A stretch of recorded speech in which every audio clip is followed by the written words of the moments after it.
Previous year and assessment year. सबसे पहले तो ये क्वेश्चन लगभग 10 में से 9 पेपर में एग्जाम में आता है। ठीक है, तो इसका इंपॉर्टेंस बहुत ज्यादा है। पिछले सिलेबस में ये शॉर्ट नोट के रूप में आता था, 4 मार्क का। आजकल ये पूरा का पूरा एक बड़ा क्वेश्चन प्रीवियस ईयर और असेसमेंट ईयर साथ में आता है। पहला प्रीवियस ईयर नहीं तो असेसमेंट ईयर आता था, अभी साथ में भी मैंने देखा है फॉर 16 मार्क्स। ये इंडिया का कोई भी एग्जाम हो, बीकॉम, बीबीए, बीएमएस, एमबीए, ये शॉर्ट नोट 99.99% पूछते हैं। क्यों? क्योंकि ये एक प्रैक्टिकली जब हम इनकम टैक्स भरते हैं तो हमारा सबसे पहले बताना पड़ता है प्रीवियस ईयर असेसमेंट ईयर क्या है। तो ये समझने के लिए लेट अस अंडरस्टैंड कि ये कंसेप्ट है क्या, प्रीवियस ईयर और असेसमेंट ईयर। नाउ आप लोगों ने फाइनेंशियल ईयर सुना होगा।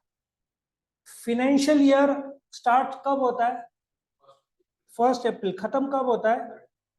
ये इंडिया का फाइनेंशियल ईयर है। ठीक है, तो इनकम टैक्स में फाइनेंशियल ईयर को क्या बोलते हैं? Previous year. मैं एग्जांपल के साथ बताऊंगा। अभी let us take one example. ये फाइनेंशियल ईयर कौन सा चल रहा है, कौन बताएगा?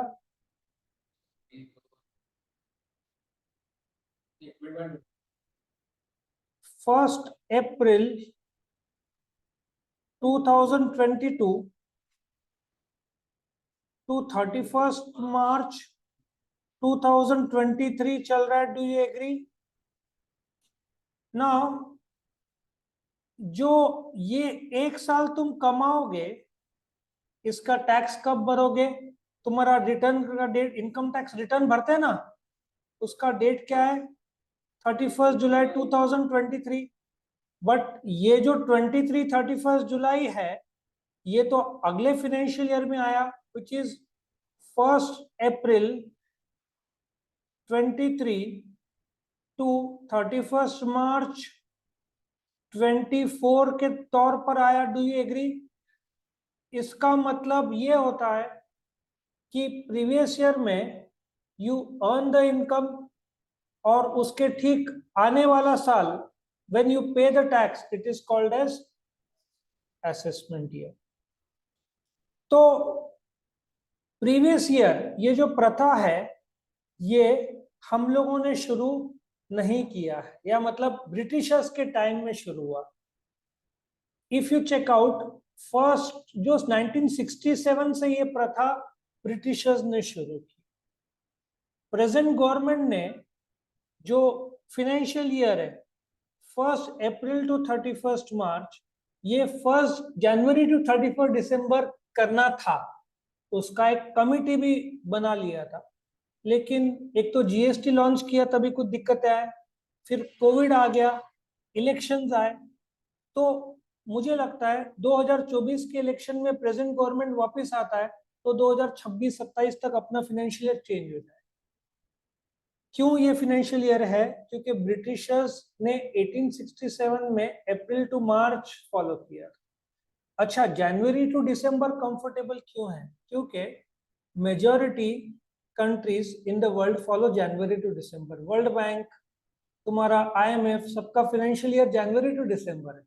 आप सोचो ना, आप कंपेयर कैसे करोगे जनवरी टू दिसंबर और अप्रैल टू मार्च? आपका एजुकेशन ले लो, आप लंदन में जाओगे तो एक इनटेक होता है सितंबर अक्टूबर, आपका इंडिया का सीजन शुरू होता है जून में, उनका सेकेंड इनटेक होता है जनवरी में। जनवरी में तो आपका सेकेंड सेमेस्टर खत्म होता है जब उनका शुरू होता है, मिसमैच होता है कई बार। सो एक प्रकार का यूनिफॉर्म मैच करने के लिए, इक्वलाइज करने के लिए ये फॉलो किया जाता है। सो आई होप यू अंडरस्टैंड कि 2021-22 प्रीवियस ईयर है, तो असेसमेंट ईयर क्या होगा? 22-23। ठीक है, सो प्रीसीडिंग कैसे बोलोगे? प्रीवियस ईयर असेसमेंट ईयर का पिछला वाला साल है। अभी जो चल रहा है साल, कौन सा फाइनेंशियल ईयर चल रहा है बताओ? 22-23। वो क्या है? प्रीवियस ईयर, तो इसका असेसमेंट ईयर क्या होगा? 23-24 असेसमेंट ईयर होगा। लेकिन ये जो प्रीवियस ईयर चल रहा है 22-23, ये असेसमेंट ईयर है 21-22 का। समझ में आया? So same year previous year भी है क्योंकि इस साल तुम कमा रहे हो, सेम ईयर असेसमेंट ईयर भी है, पिछले साल का जो प्रीवियस ईयर का था, फॉलोज प्रीवियस ईयर। सो पहले क्या आएगा बताओ? पहले क्या आएगा? प्रीवियस ईयर, फिर क्या आएगा? Assessment year. लॉजिक समझ में आया? ऑनलाइन अदिति यस समझ सर। में आ रहा है? Yes sir. में इंटरनल में भी पूछेंगे ही पूछेंगे। अभी थोड़ा सा देखते हैं और डिटेल। मैं चाहता हूं तुम सोचो कि सेक्शन 2, डेफिनेशन सेक्शन 2 में रहता है 34 साल में तुमने पहली बार प्रीवियस ईयर में एंट्री किया, ठीक है? ठीक है ना? या वो भी जाने दो, अल्फा न्यूमेरिकल 2 3 4, ठीक है? सो तुमने टैक्स पहली बार 29 एज में भरा, असेसमेंट ईयर 2 सबसेक्शन 9, और प्रीवियस ईयर 2 3 4, 2 के बाद ब्रैकेट लगा दो। सो प्रीवियस ईयर क्या है? प्रीवियस ईयर 2 सबसेक्शन 34 डिफाइन करता है कि previous year is the year as given in section 3, और सेक्शन 3 क्या बोलता है? प्रीवियस ईयर वो ईयर है in which you earn the income, ठीक है? और assessment year follows the previous year. आप टीवाई बीकॉम में, टीवाई बीबीए में सोचो तो 3 भी आ जाएगा, 2 3 4 और 3 सेक्शन एग्जाम में लिखना चाहिए क्योंकि ये क्वेश्चन 100% एग्जाम में आएगा। आगे बढ़ू मैं, अभी कुछ सवाल लेते हैं। चलो, प्रीवियस ईयर 15-16 है तो असेसमेंट ईयर क्या होगा? क्या होगा असेसमेंट ईयर? 16-17। असेसमेंट ईयर 19-20 है तो प्रीवियस ईयर क्या होगा? 18-19 होगा। सेक्शन ऑनलाइन प्रीवियस ईयर का बोल। अदिति याद हो रहा है तो मैंने क्या बोला था? मैंने क्या बोला था? 2 3 4 याद रखना, 2 3 4 एंड सेक्शन 3। असेसमेंट ईयर का सेक्शन तुम्हारा पहली बार असेसमेंट कब हुआ? 29 एज, ठीक है? अब मेरा एक सवाल है तुमसे, ये थोड़ी देर में लेता हूं। मेरा एक सवाल का जवाब देना। शॉर्टेस्ट, क्या प्रीवियस ईयर 1 साल से छोटा हो सकता है? क्या प्रीवियस ईयर 1 साल से छोटा हो सकता है? मेरा सवाल समझ में आया? क्या प्रीवियस ईयर 1 साल से छोटा हो सकता है क्या?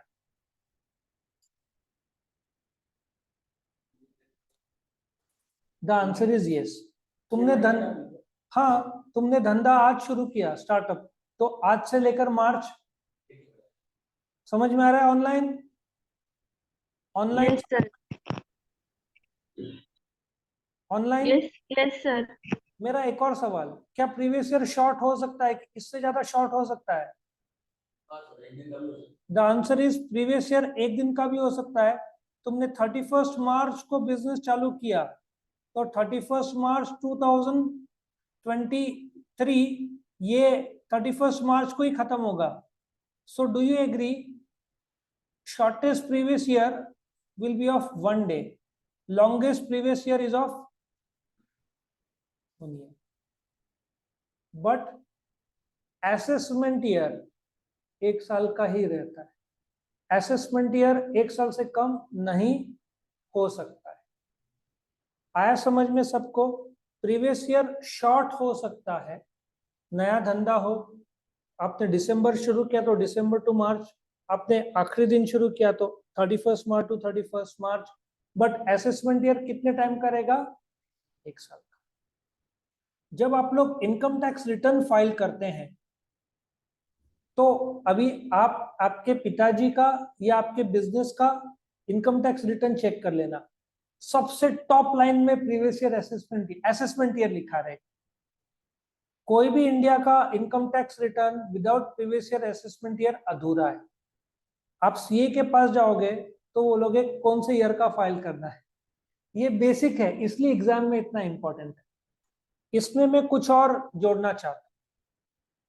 क्या आप स्वीकारोगे कि प्रीवियस ईयर और प्रीवियस ईयर पहले आता है, असेसमेंट ईयर बाद में आता है?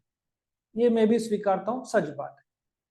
बट ऐसे 5 सिचुएशंस है जहां पे प्रीवियस ईयर और असेसमेंट ईयर एक ही है, गवर्नमेंट एक कर देता है। ऐसे 5 सिचुएशंस है जब आपका प्रीवियस ईयर 22-23, असेसमेंट ईयर 22-23, ऐसे कौन से सिचुएशन है हम देखेंगे। पहला, income of non resident from shipping business. Okay, तैयार सुनने के लिए। सपोजिडली एक शिप है, ये एक शिप है, ठीक है, ये इंडिया का मैप है, ये शिप का मालिक नॉन रेसिडेंट है। एनआरआई सुना होगा ना तुमने। एनआरआई कैसे बनते हैं क्या है वो जब मैं रेसिडेंशियल स्टेटस का लेक्चर लूंगा, शायद 2 दिन में आएगा, तब मैं बताऊंगा।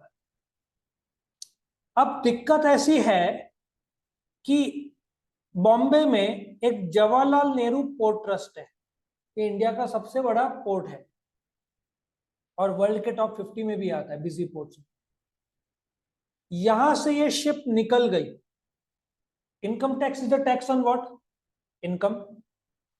अब ये शिप में 2 चीज जाएगा, नंबर 1 कार्गो सामान, नंबर 2 पैसेंजर्स।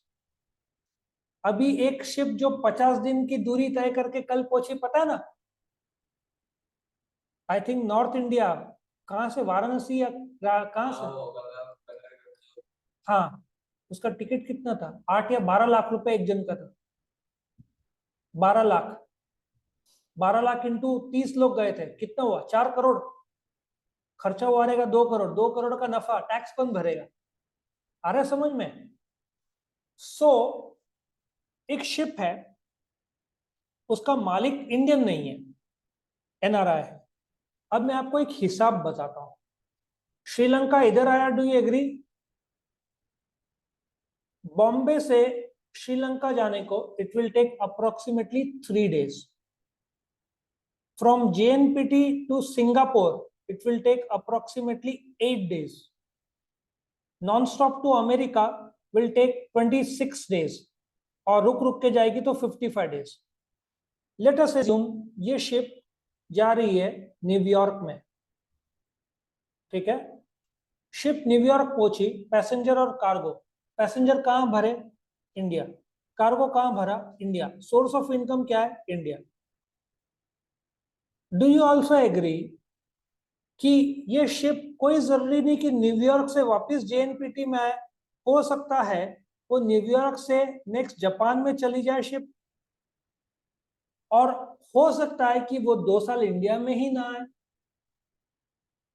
समझ में आ रहा है? अब 2 साल इंडिया में नहीं आए तो टैक्स भरेगा कौन? इस इनकम का जन्मदाता इंडिया है। जन्मदाता कौन है? इंडिया है। तो गवर्नमेंट तुरंत बोलेगा कि ये तुम तो जा रहे हो और तुम आओगे, उसका क्या गारंटी? तो गवर्नमेंट बोलेगा तुम जा रहे हो दिसंबर, सो तुम्हारा अप्रैल दिसंबर 2023, 2022 कर दो, अप्रैल टू दिसंबर 22, ये तुम्हारा प्रीवियस ईयर और यही तुम्हारा असेसमेंट ईयर, तुम टैक्स भर के जाओ। अब हाँ, previous year April to December assessment year, tax भर के निकलो। अब शिप वाला एक ऑब्जेक्शन रेज करेगा। शिप वाला बोलेगा कि sir income tax is a tax on income, अभी तो मैंने पैसेंजर का 4 करोड़ कलेक्ट किया है, खर्चा खर्चा तो अभी शुरू होगा, तो how do I know my income? Income तो साल के अंत में पता चलता है। अब गवर्नमेंट छोड़ने को तैयार नहीं, शिप छोड़ने को तैयार नहीं, बिकॉज उसका इनकम पता नहीं। सो गवर्नमेंट ने बोला कोई बात नहीं, तेरा टिकट कलेक्शन और कार्गो का कितना हुआ? 4 करोड़ हुआ, ठीक है, 400 करोड़, ठीक है। गवर्नमेंट बोलेगा कि हम क्या करते हैं, बिकॉज तेरे को इनकम पता नहीं, इसका करीबन 6.25% हम इनकम मानेंगे, और उस पे जो भी इनकम आएगा 4 करोड़ का 6.25% कितना होगा? करीबन 25 लाख रुपया। 25 लाख रुपया तुम्हारा इनकम है, इस पे तुम टैक्स भरो और टैक्स भर के जाओ। ये कैलकुलेशन पे प्रीवियस ईयर और असेसमेंट। अब से भले ही 10 साल इंडिया में ना है, गवर्नमेंट को तो टैक्स मिल चुका है, कॉमन सेंस है ना, और गवर्नमेंट की गलती भी नहीं है इसमें। नहीं, ये गवर्नमेंट ने 6.25% एज्यूम्ड एस्टिमेट दिया है, इनकम ज्यादा हुई तो उसका नसीब, क्योंकि तू कैलकुलेट कर ही नहीं पाएगा। और एक और चीज है, जब तू प्रॉफिट एंड लॉस अकाउंट बनाएगा तो तू ये वॉयज का नहीं जोड़ेगा। तेरे 10 ट्रिप हुए थे तो 10 ट्रिप मिलकर इनकम होता है, ये स्पेसिफिक ट्रिप का इनकम निकालना मुश्किल रहेगा। तो गवर्नमेंट बोलेगा ठीक है, ये ट्रिप का 6.25% भर के, उसको 6.25% भरना नहीं है, वो इनकम है, उस पर टैक्स लगे और फिर जा। लॉजिक समझा? गवर्नमेंट अपनी जगह पे सही है। सो ये तुम्हारा पहला पार्ट था, जब प्रीवियस ईयर और असेसमेंट ईयर सेम रहेगा। ठीक है, यहाँ पे मैंने शॉर्ट नोट भी तुमको नोट्स में दिया है, एग्जाम्पल के साथ बताया हुआ है। अभी हम आगे बढ़ते हैं। ये पहला समझा शिपिंग बिजनेस। दूसरा, income of persons living India.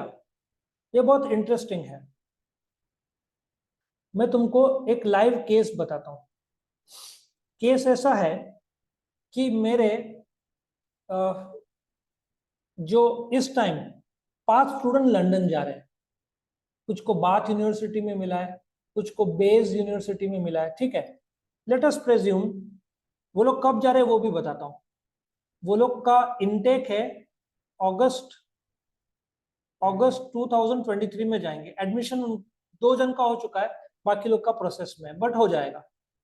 बराबर है। वो लोग कहाँ चले जाएंगे? लंदन में, but for study purpose. Let us assume वो लोग अगस्त 26 को अगस्त 26 को जॉब के लिए जा रहे हैं। बराबर है, जॉब के लिए जा रहे हैं। अब गवर्नमेंट बोलेगा तुम लंदन जॉब के लिए गए, तुमने वीडियोस भी देखे होंगे, कनाडा में भर भर के पंजाबीज है, अमेरिका में भर भर के गुजरातीज है। एक बार गए तो 2-4 साल बाद ही वापस आते हैं, पूरा जिंदगी सेट करते हैं। तो गवर्नमेंट क्या बोलेगा भाई, अप्रैल 2023 से लेकर अगस्त 26 तक की कमाई का क्या? लॉजिक बराबर है ना? तो गवर्नमेंट बोलेगा कमाया नहीं तो ठीक है, 0 रिटर्न फाइल करके जाओ। तुमको टैक्स भरना है, नहीं कमाया तो, लेकिन तुमको इनकम टैक्स डिपार्टमेंट से एनओसी तो लेना पड़ेगा ना। बिना तुमने टैक्स भरा नहीं और डायरेक्टली जा रहे हो, ऐसा नहीं चलेगा। तो गवर्नमेंट बोलता है ओके, अप्रैल 1 टू अगस्त 26 तुम इनकम जो भी कमाया उस पर टैक्स भरो और फिर जाओ। नहीं कमाया तो बच गए। लॉजिक समझ में आ रहा है? बट इनकम टैक्स वालों का भी लॉजिक बराबर है। तुम्हारा वीजा कौन सा है? Employment visa. वीजा तुम घूमने जाते हो तो it's a tourist visa. Tourist visa मिलता है 15 टू 30 डेज का। ठीक है ना? वो कौन सा ले रहा है तू हिसाब से। टूरिस्ट वीजा, अब दुबई का वीजा ले ले। दुबई के जो वीजा में multiple point entry, I think 5 years का, तो कभी भी 5 या 15 इयर्स का कभी भी आ सकता है, जा सकता है। लेकिन टूरिस्ट वीजा में तू नौकरी नहीं कर सकता, बात स्ट्रेट फॉरवर्ड है।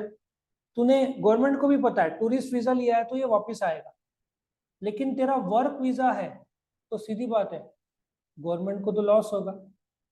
तो यदि तेरा, और अच्छा इमाइग्रेशन में चेक होता है, इमाइग्रेशन में तेरे पासपोर्ट में 2 स्टैंप लगने हैं। जब तू दुबई पहुंचेगा वहां पे 2 स्टैंप, जाएगा तो पहला स्टैंप, दुबई में जाएगा तो दूसरा स्टैंप, वापिस आएगा तो तीसरा, दुबई में वापिस इंडिया में आएगा तो 4 स्टैंप्स लगते हैं। तो गवर्नमेंट को अपना टैक्स छोड़ना नहीं, और लॉजिकली बराबर। सो अप्रैल टू अगस्त तुम्हारा previous year, April to August assessment year, और तुम गए, फिर वापस नहीं भी आए तो भी कोई गवर्नमेंट को दिक्कत नहीं रहेगा। समझ में आ रहा है सबको? ऑनलाइन, ऑनलाइन समझ में आ रहा है? Yes sir.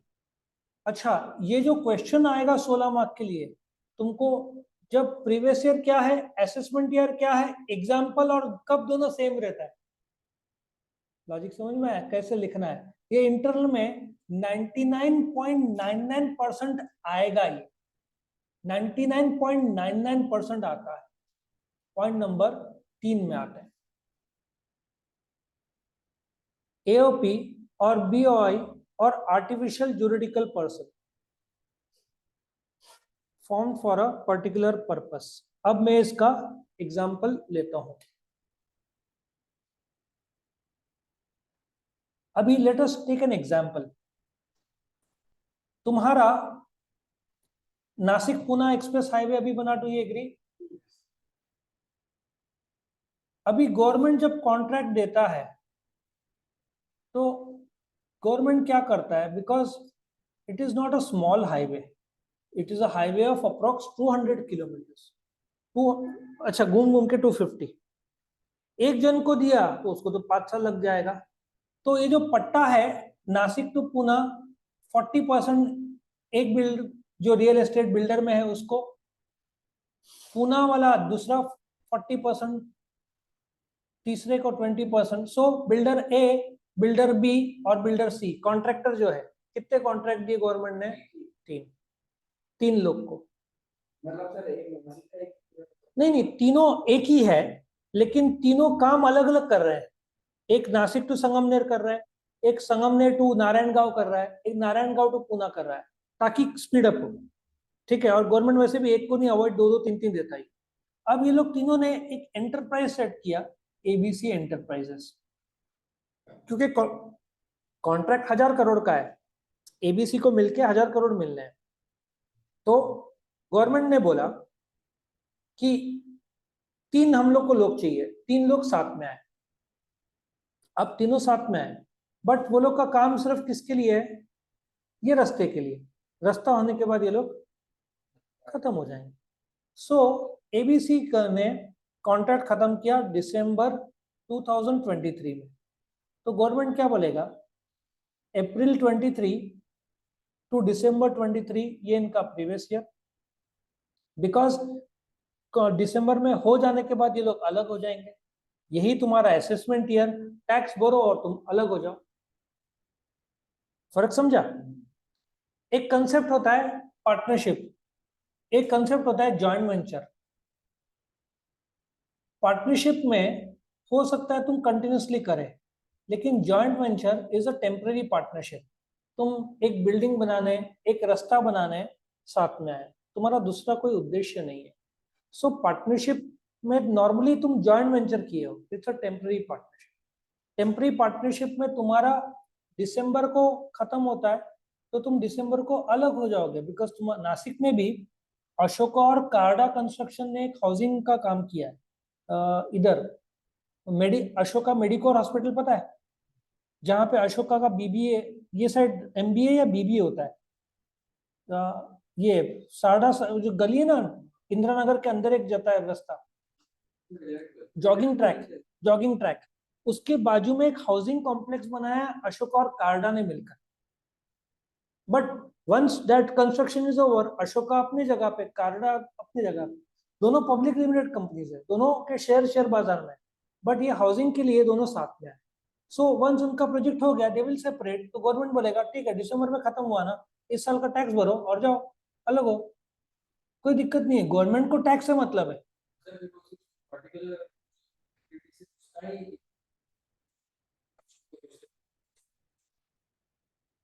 ये बिकॉज ये फर्म अलग हुआ है, अशोका कार्डा का एक अलग फर्म बना हुआ, तो दोनों फर्म का इनकम टैक्स भरो और खत्म। अशोका और कार्डा ने एक एंटरप्राइज बनाया होगा, वो एंटरप्राइज का टैक्स है, अशोका का तो अलग रिटर्न जाएगा, कार्डा का भी अलग जाएगा। ये जो नया एंटरप्राइज है उसकी बात का आया समझ में? सो ये तुम्हारा पार्ट नंबर 3 था। नेक्स्ट पार्ट नंबर 4,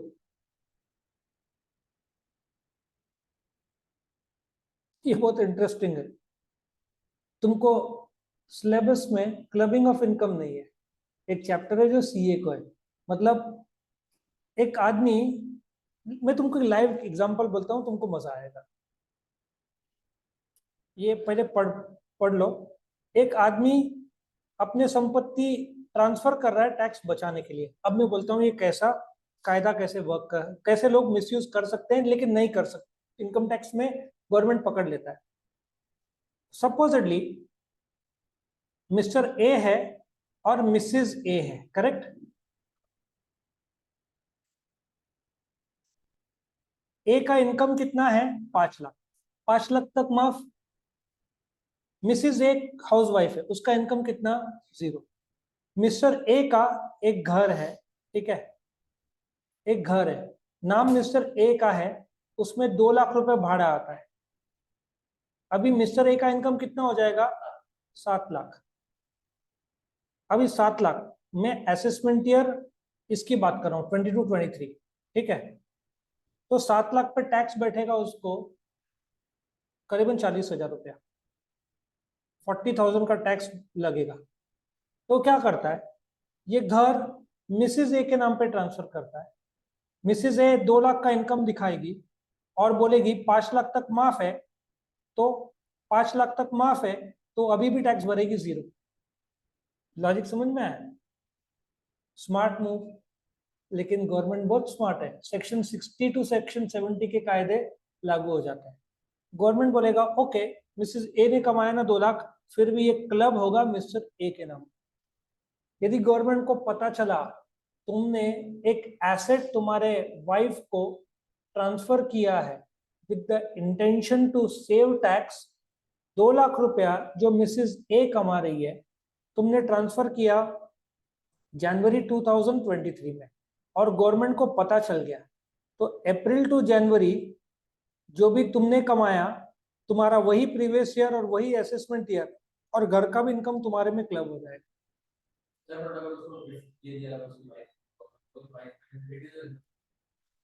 एक सेक्शन 2D है, इंडियन कॉन्ट्रैक्ट एक्ट 1872। तुम वाइफ को गिफ्ट नहीं कर सकते, तू बहुत प्रेम करता है तेरे वाइफ से, तू गिफ्ट कर देगा। इनकम टैक्स में प्रेम की भाषा नहीं चलती, इनकम टैक्स में टैक्स ऑन इनकम है। तू गिफ्ट डीड बनाएगा। तेरे को त्र्यंबक नाका पता है, राजदूत होटल, वहां पे bus stand, Thakkar bus stand, Thakkar bus stand के सामने एक कोर्ट है, वहां जाकर तू तेरे वाइफ के नाम पर गिफ्ट डीड कर देगा कि बच गया। प्रॉपर्टी किसके नाम पे हुई, बट इनकम टैक्स तुझे भरना पड़ेगा, क्योंकि तूने गिफ्ट। इंडियन कॉन्ट्रैक्ट एक्ट 1872 में कंसिडरेशन, तू भले गिफ्ट दे रहा है, इनकम टैक्स वाले बोलते हैं ये जानबूझकर टैक्स बचाने के लिए किया गया है, इसलिए भले ही वो तूने गिफ्ट किया है उसका इनकम तेरे में क्लब होगा। इसका तरीका एक है, और बेटा गिफ्ट डीड मजाक नहीं है। गिफ्ट डीड का तेरे को 50,000 लाख रुपए खर्चा आएगा, एक 50 लाख की प्रॉपर्टी में लाख रुपए कहीं नहीं गया तेरा। गिफ्ट डीड ऐसे नहीं होता, 50,000 लाख रुपए का खर्चा आता है। लेकिन रिसेंट मुझे चेक करना पड़ेगा, क्या गवर्नमेंट ने वाइफ को गिफ्ट करने के लिए टैक्स रेट सस्ता तो नहीं कर दिया, वो ये चेक करना पड़ेगा। शायद 1,000 रुपए में भी कुछ स्टेट्स में, हर एक स्टेट का अलग अलग कायदा। तो तुम महाराष्ट्र में एक बार मेरे को देखना पड़ेगा कि फिलहाल गिफ्ट डीड का रेट क्या है।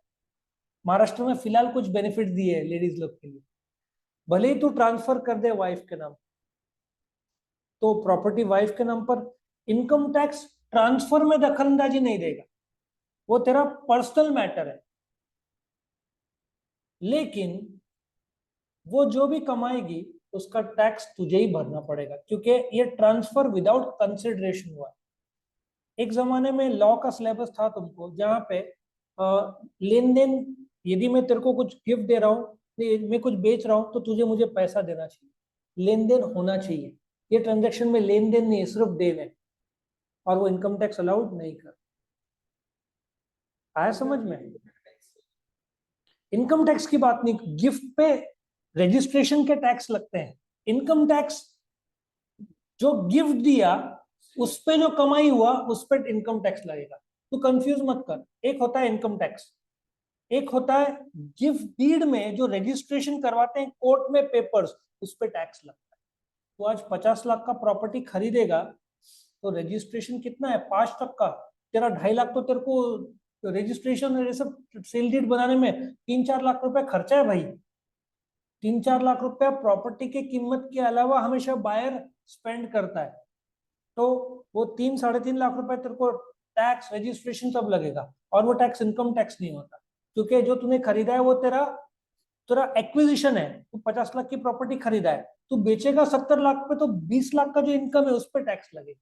Income tax is a tax on income, not on acquisition.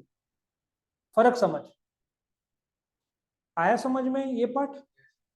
बड़ा इंटरेस्टिंग कंसेप्ट है, और ये टैक्स की चोरी रोकने के लिए गवर्नमेंट ने किया है। वो मैरिज के सॉरी,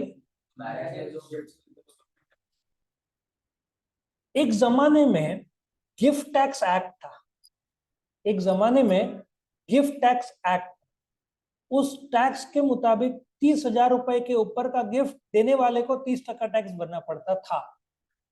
मैंने तेरे को 50,000 का सोना दिया तो मुझे गवर्नमेंट को टैक्स भरना पड़ेगा। अब गवर्नमेंट को साल का सिर्फ 6 करोड़ मिलता था, गवर्नमेंट को पता चला कोई नहीं भर रहा है, तो गवर्नमेंट ने गिफ्ट टैक्स बंद कर दिया। अभी भी if you are getting gift, जहां तक मेरा नॉलेज है, और 50,000, then that should be taxable. जहां तक मैरिज पर गिफ्ट 50,000 के ऊपर, गिफ्ट टैक्स एबॉलिश कर दिया, वो इनकम टैक्स में शामिल कर दिया है। इफ 50,000 के ऊपर, मुझे लगता है, हाँ, माँ ने बेटी को सोना दिया, वो टैक्सेबल नहीं है। बेटी जब सोना बेचेगी तब टैक्सेबल है, तो अबो 50,000 पे बैठना चाहिए tax. Taxable taxable taxable taxable 100%। Tax tax. अरे तेरे को एक लाइव अभी केस बता रहा हूँ, चल। कार्तिक आर्यन को एक कार दी थी टी सीरीज ने, भूषण कुमार ने, कितने की कार? अब मैं इसका तेरे को स्टैटिस्टिक्स बताता हूँ इनकम टैक्स की भाषा में, मैं तेरे को लाइव डेमोस के साथ बताता हूँ, तेरे को मजा आएगा सुनने। तू सीरीज सुन, सुना रहा, तुमको बहुत मजा आएगा। ये कार्तिक आर्यन है, मैं तेरे को इसका इनकम टैक्स का एंगल बताता हूँ। टी सीरीज ने कार्तिक आर्यन को एक गिफ्ट दी, कितने की कार? 5 करोड़ की, ठीक है। नो, इनकम टैक्स एक्ट क्या बोलता है कि gift in kind is also treated as income. Cash देने के बजाय व्हाट टी सीरीज डिड, टी सीरीज को इसका खर्चा दिखाने पड़ेगा, 5 करोड़ दिखाना पड़ेगा, मतलब दिखा सकता है वो, और कार्तिक आर्यन को इस पे 30% टैक्स बैठेगा, करीबन 30% टैक्स बैठेगा, वो माफ नहीं रहेगा। और ये जो 30% टैक्स रहेगा, लॉजिक सिंपल है कि rather than cash, T Series को ये 5 करोड़ पे खर्चा दिखाने को मिला, और कार्तिक आर्यन इस पे 30% टैक्स भरेगा, और फिर आई थिंक डेप्रिसिएशन, डेप्रिसिएशन मुझे लगता है टी सीरीज क्लेम करेगा, क्योंकि टी सीरीज के नाम पे गाड़ी है। तो फिर कार्तिक आर्यन, लेकिन कार्तिक आर्यन ने कितना पे किया? 0। तो फिर कार्तिक आर्यन को डेप्रिसिएशन क्लेम करने को नहीं मिलेगा, तो उसको 30% टैक्स भरना पड़ेगा। अच्छा, नाउ इसमें एक जोक बताता हूँ। टी सीरीज ने किसके नाम पे खरीदी? कार्तिक आर्यन। तो टी सीरीज पूरा का पूरा 5 करोड़ खर्चे में क्लेम करेगा। 5 करोड़ का खर्चा कौन क्लेम करेगा? T series. तो ये एक तरीका है टैक्स, बोलते ना, टी सीरीज डायरेक्टली 5 करोड़ का नेट प्रॉफिट कम हो जाता है। और वैसे भी टी सीरीज के यूट्यूब के 28 करोड़ सब्सक्राइबर्स है, वर्ल्ड का सबसे ज्यादा यूट्यूबर टी सीरीज है। सो 1 लाख में 70,000 का आमदनी पकड़ो, 1 लाख में कितना इनकम है? 70,000। हाँ, लेकिन on an average 1 lakh subscriber पे 70,000 कमाता है आदमी। अब 70,000 मल्टीप्लाई बाय कितना कमा रहा होगा टी सीरीज महीने का, तुम कैलकुलेट करके तुम्हारा दिमाग आउट हो जाएगा कि वो दिन का लाखों रुपए कमाते हैं फ्रॉम द एडवर्टाइजमेंट। ठीक है। और लास्ट का, इनकम ऑफ डिसकंटिन्यूड प्रोफेशन तो बहुत इजी है। आज चल रहा है, कौन सा तारीख है, इधर ही मैं दिखा देता हूँ, 1 मार्च। तुम आज धंधा बंद कर देते हो, ये तारीख इधर आ गई ना, तो गवर्नमेंट बोलेगा April 1, 22 to 1 March is the previous year, because धंधा बंद है। April 1 to 1 March is the assessment year, tax पे करो, खत्म। और एल्स तुम जुलाई तक वेट करो और टैक्स पे करो, बट धंधा बंद कर रहा है तो उधर के उधर टैक्स पे करके खत्म, नहीं तो बाद में तो भरना ही है भाई। कलेक्टर तुम्हारा संपत्ति लेके जाएगा, छोड़ेगा नहीं, टैक्स भरना ही है। जो लोग सोचते हैं टैक्स पकड़े गया, बच गया, नहीं भाई, इनकम टैक्स वालों से छेड़छाड़ नहीं कर सकते। और अभी तो पहला लेक्चर है, अभी तो मैं तुमको ऐसे ऐसे केसेस बताऊंगा, तुम दंग रह जाओगे, इनकम टैक्स डिपार्टमेंट कितना स्मार्ट है। ये तो बोलने के लिए 50 घंटा है बोलने के लिए, बट ये फर्स्ट लेक्चर है प्रीवियस ईयर और असेसमेंट ईयर का, तो I am keeping it very short, very short. इसमें तो हजारों एग्जाम्पल्स है जो दिए जा सकते। सो ये तुमको एग्जाम में आया तो तुम concept of previous year, concept of assessment year, when previous year and assessment year are in the same year, ये जरूर लिखोगे। और क्या लिखना है मेरे बुक में पूरा क्लियर दिया हुआ। कोई क्वेश्चन है तुम्हारा? तो यहाँ पे ये खत्म होता है।